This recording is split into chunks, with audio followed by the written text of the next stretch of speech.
संतप्त मानस शांत हों, जिनके गुणों के गान में बेवर्धमान महान जिन विचरे हमारे ध्यान। युग के आदि की बात है, जब इस भरत क्षेत्र में कर्म भूमि का आरंभ हुआ था और भगवान ऋषभदेव पहले तीर्थंकर का जन्म हुआ था। उस समय उनके दो संतानें थीं, भरत और बाहुबली। एक कहानी भरत और बाहुबली की कहानी है। लोग कहते हैं नाटकों में तो प्रेम की कहानियाँ होती हैं। हाँ, ये प्रेम की ही कहानी है, पर दो भाइयों के प्रेम की कहानी है, लड़का और लड़की के प्रेम की कहानी नहीं है।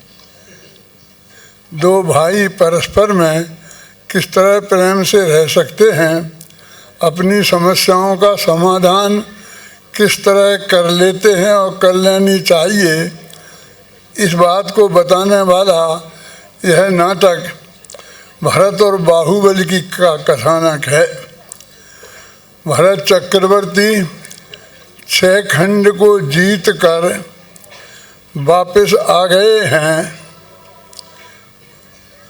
और आते ही अयोध्या के मेन गेट पर दरवाजे पर चक्र रत्न रुक गया है।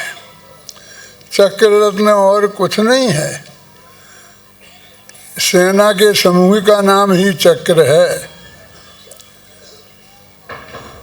और उसका सेनापति और उसके संचालक हैं, सब मिलाकर के ही चक्र रत्न है। और वो ये चाहता था कि भरत 6 खंड को जीत के आए और अयोध्या में अकेले प्रवेश करें। उन्हें अपने सब भाइयों के साथ, बाहुबली के साथ प्रवेश करना चाहिए तो बहुत शोभा होगी।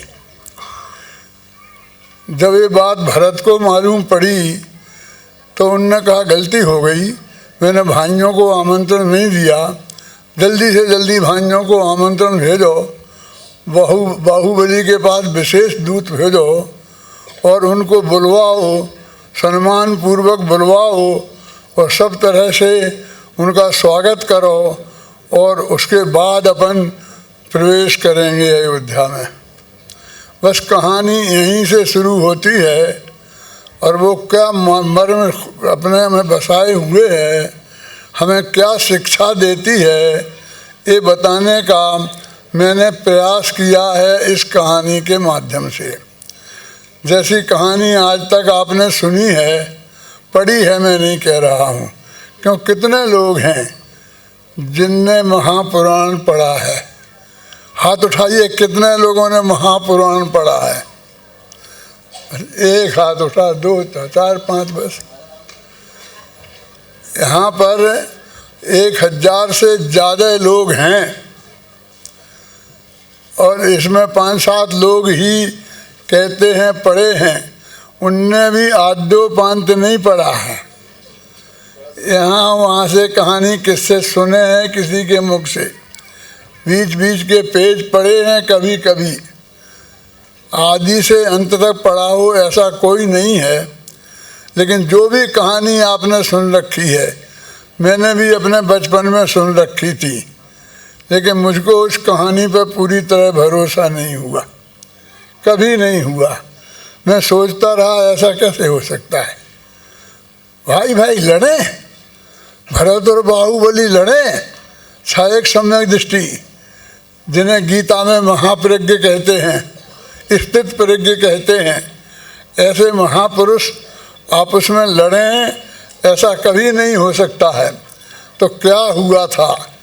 तो मेरे कल्पना लोक ने, मेरी श्रद्धा ने जो चीज़ सामने रखी है वो आपके सामने अभी प्रस्तुत होगी और आप देखेंगे कि क्या हुआ था, कैसे हुआ था उसका क्या परिणाम है, उससे हमें क्या सीखने को मिलता है, इसी भावना से कि आप सब लोग ध्यान से उसे सुने, इस मंगल भावना से मैं अभी की बात समाप्त करता हूँ।